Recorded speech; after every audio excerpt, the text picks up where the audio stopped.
இது வரைக்கும் நம்ம 13 சோழ நாட்டு திவ்ய தேசத்தை பார்த்துருக்கோம். இப்போ நம்ம பார்க்க போகிறது 14வது சோழ நாட்டு திவ்ய தேசம்.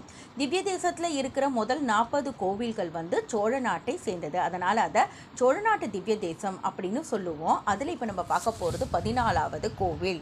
14வது கோவில் எங்கே இருக்குது அப்படின்னு நம்ம பார்த்தோம்னா உறையூர் அப்படின்ற இடத்துல இருக்குது.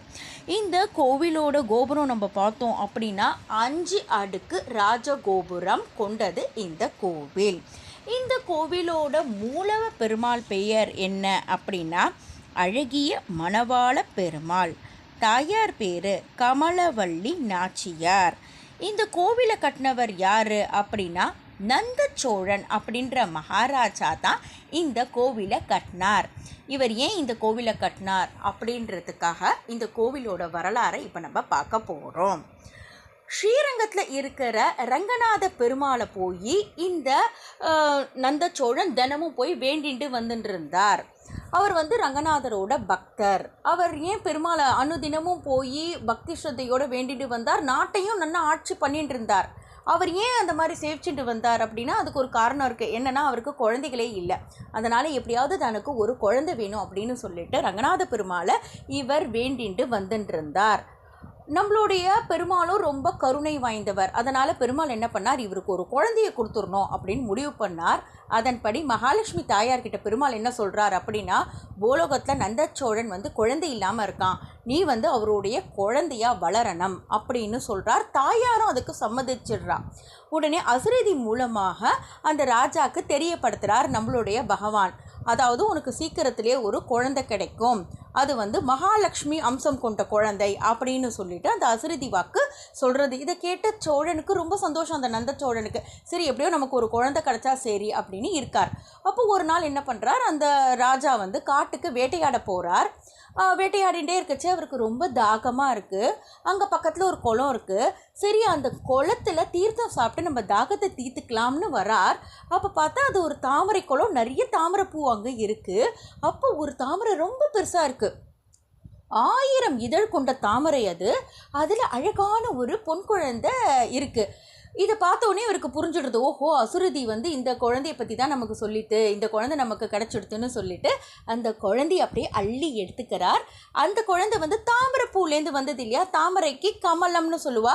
அதனால் அந்த குழந்தைக்கு இவர் வச்ச பேர் கமலவள்ளி. இப்போது ஏன் தாயார் தாமரையில் இருக்கணும், அதுவும் 1000 இதழ் கொண்ட தாமரை, இதெல்லாம் என்ன அப்படின்னு நம்ம பார்த்தோம்னா எப்பயுமே தாமரைப்பூ ரொம்ப சிறப்பு சொல்லக்கூடிய விஷயம் என்ன அப்படின்னு பார்த்தோம்னா, பகவான் விஷ்ணு தாமரைப்பூவை தன்னோட கையில் வச்சுட்டுருப்பார்.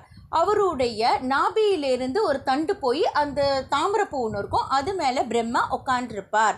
அதே மாதிரி நம்ம மகாலட்சுமி தாயார் செந்தாமரையில் உட்காண்டிருப்பா, சரஸ்வதி தேவி வெண்தாமரையில் உட்காண்டிருப்பா. அதே மாதிரி இந்த 1000 இதழ் கொண்ட தாமரை அப்படின்னு நம்ம சொல்லும்போது அதுக்கு என்ன பேர் சொல்லுவா அப்படின்னா சஹஸ்ரார சக்கரம் அப்படின்னு சொல்லுவா. அந்த 1000 இதழ் கொண்ட தாமரை எப்படிப்பட்டது அப்படின்னா ஆன்மீக உணர்வை வளர்க்கக்கூடியது, நம்மளுடைய அகங்காரத்திலிருந்து நம்மளை விடுதலை பண்ணக்கூடியது, நமக்கு ஞானத்தை அடிக்கக்கூடியது தான் அந்த தாமரையாகப்பட்டது அப்படின்னு சொல்லப்படுறது. இப்போ இந்த தாமரை பூவை பற்றி நான் இவ்வளோ பெருமையாக பேசுனதுனால நான் தாமரை பூ கட்சியை சேர்ந்தவோன்னு தயவுசெய்து யாரும் எடுத்துக்க வேண்டாம். நான் அந்த கட்சிக்கு ஓட்டு போடுங்கன்னு யாரையும் நான் சொல்லலை. உங்களுக்கு இஷ்டம் இருந்தால் நீங்கள் ஓட்டு போடுங்க, அது உங்களுடைய விருப்பம். இப்போ அந்த குழந்தைய எடுத்துன்னு வந்தார் இல்லையா கமலவல்லியை, அந்த குழந்தையை இவர் சீரும் சிறப்புமாக வளர்க்குறார். இவர் தினமும் அந்த ரங்கநாதர் கோவிலுக்கு போகும்போது இந்த குழந்தையும் அழைச்சிட்டு போவார். அதனால் சின்ன வயசுலேருந்தே ரங்கநாத பெருமாள் மேலே இந்த குழந்தைக்கு ஒரு காதல் வந்துடுறது. அதனால் சதாசர்வ காலமும் அந்த கோவிலுக்கு போகிறத தன்னோட பாக்கியமாக இந்த குழந்தை நினச்சிண்டு அனுதினமும் அந்த பெருமாளை வேண்டிகிட்டே வருது. இந்த குழந்தைக்கு இப்போ கல்யாண வயசு வந்துடுத்து. நந்தச்சோழன் அவள் அப்பா என்ன சொல்கிறாருன்னா, அம்மா நோக்கு கல்யாண வயசு வந்துடுத்து, உனக்கு கல்யாணம் பண்ணுறேன் அப்படின்னு சொல்கிறார். உடனே அதுக்கு அந்த குழந்தை சொல்கிறது, நான் ரங்கநாத பெருமாளை தான் கல்யாணம் பண்ணிப்பேன் அப்படின்னு சொல்கிறது. அதுக்கு நந்தச்சோழன் எந்த மறுப்பும் சொல்லலை. ஏன்னா நந்தச்சோழனுக்கு நன்னா தெரியும் இந்த குழந்தை மகாலட்சுமி தாயார். அதனால் தாயார் எப்பயுமே பெருமாளை தான் கல்யாணம் பண்ணிப்போ அப்படின்னு நந்தச்சோழனுக்கு தெரியும். அதனால் சரிம்மா உன் ரங்கநாதருக்கே உன்னை கல்யாணம் பண்ணி கொடுத்துட்றேன் அப்படின்னு சொல்கிறார். ரங்கநாதரை கல்யாணம் பண்ணிக்கிறது என்ன அவ்வளோ சாதாரண காரியமாக கிடையாது. அதனால இந்த குழந்தை என்ன பண்ணுறா, ரங்கநாதரை நினச்சிண்டு தவம் பண்ணிட்டு உக்காண்டிருக்கான். அப்போ வந்து ஒரு நாள் இந்த நந்தச்சோழனோட கனவுல பெருமாள் வரார். ரங்கநாத பெருமாள் வந்து என்ன சொல்கிறாருன்னா, உன் பொண்ணை கல்யாண கோலத்தில் அழைச்சிண்டு வா ஸ்ரீரங்கத்துக்கு, நான் உன் பொண்ணை கல்யாணம் பண்ணிக்கிறேன் அப்படின்னு வந்து ரங்கநாத பெருமாள் சொல்கிறார். உடனே இதை கேட்டவுடனே சோழனுக்கு ரொம்ப சந்தோஷமாயிடுறது. சரின்னு சொல்லிட்டு தன் பொண்ணுக்கு என்ன பண்ணுறார் அப்படின்னா, கல்யாண கோலத்தில் அந்த குழந்தைய ரெடி பண்ணுறார்.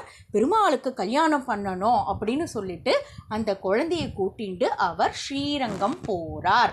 அந்த ஸ்ரீரங்கம் போன உடனே பகவானோட இந்த தாயார் வந்து அப்படியே ஐக்கியமாயிடுறாளாம்.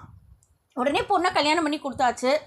உடனே ஒரேயோருக்கு இவர் திரும்பி வந்துடுறார். இவர் ஆந்தண்ட இடம் தானே எல்லாம் வந்துட்டு உடனே என்ன பண்ணுறாருனா, தன்னுடைய மகளுக்கு ஒரு கோவில் கட்டணும் அப்படின்னு ஆசை வந்துடுறது. அதனால் அவர் மகளுக்காக ஒரு கோவில் கட்டுறார்.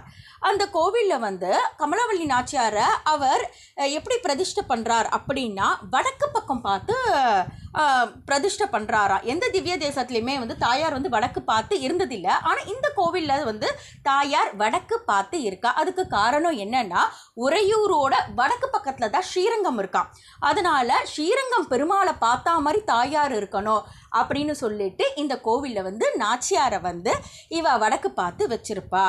அதே மாதிரி பெருமாள் வந்து அழகிய மணவாள பெருமாள், அவர் தான் இங்கே வந்து மூலவர்னு சொன்னோம் இல்லையா, அவரையும் இந்த கோவிலில் வந்து பிரதிஷ்டை பண்ணி வச்சிருக்கார். இப்போது இந்த கமலவல்லி நாச்சியாரை வந்து பெருமாள் தன்னோட ஐக்கியம் பண்ணிட்டார்னு சொன்னோம் இல்லையா, இது என்னைக்கு நடந்து அது அப்படின்னு பார்த்தோம்னா பங்குனி உத்திரத்தன்னைக்கு நடந்தது. அதனால் ஒவ்வொரு பங்குனி உத்திரத்துக்கும் என்ன ஆகும் அப்படின்னா, ரங்கநாதர் கோவில் உற்சவர் இருக்கார் இல்லையா நம்பெருமாள், அவர் வந்து தங்க பல்லக்கில் ஏலி நம்மளுடைய திருச்சியிலிருந்து உறையூர் வந்து கமலவல்லி நாச்சியார் இங்கே கல்யாணம் பண்ணிட்டு சேத்தி சேவையும் நடக்கும். அது நடந்து முடிஞ்ச உடனே திருப்பி நம்பெருமாள் அதே பல்லக்கில் ஏறி ஸ்ரீரங்கம் வந்து சேருவாராம். இந்த உற்சவம் வந்து வருஷா வருஷமும் நடக்கிறது. இது வந்து நம்மளோட கமலவல்லி நாச்சியாரோட பிறந்தான் இல்லையா உறையூர். அதனால் இங்கே வந்து பெருமாளை விட தாயாருக்கு தான் ஏற்றம் அதிகம் இந்த கோவிலில். இந்த கோவில் வந்து தாயாருக்கு மட்டும் அவதார ஸ்தலமாக இல்லை, நம்மளுடைய திருப்பான் ஆழ்வாருக்கும் இந்த கோவில் தான் அவதார ஸ்தலம். இப்போ இந்த கோவிலோட விமானம் என்ன அப்படின்னு பார்த்தோம்னா கல்யாண விமானம். அதே மாதிரி தீர்த்தம் வந்து கல்யாண தீர்த்தம் அப்படின்னு சொல்கிறா. இந்த கோவிலுக்கு மங்களாசாசனம் பண்ணது யார் அப்படின்னு பார்த்தோம்னா ஒரே ஒரு ஆழ்வார் தான், அவர் தான் நம்மளுடைய திருமங்கை ஆழ்வார். இந்த வீடியோவை இதோடு முடிச்சுக்கலாம். அடுத்த வீடியோவில் வேறு ஒரு கோவிலை நம்ம பார்க்கலாம். இந்த வீடியோ உங்களுக்கு பிடிச்சிருந்தா லைக் பண்ணுங்கள். இதே மாதிரி அடுத்த கோவில் பார்க்கணும் அப்படின்னா நம்மளுடைய சேனலை சப்ஸ்கிரைப் பண்ணுங்கள். ஏதாவது கமெண்ட்ஸ் இருந்தால் தயவு செய்து போடுங்க. தேங்க்ஸ் ஃபார் வாட்சிங்.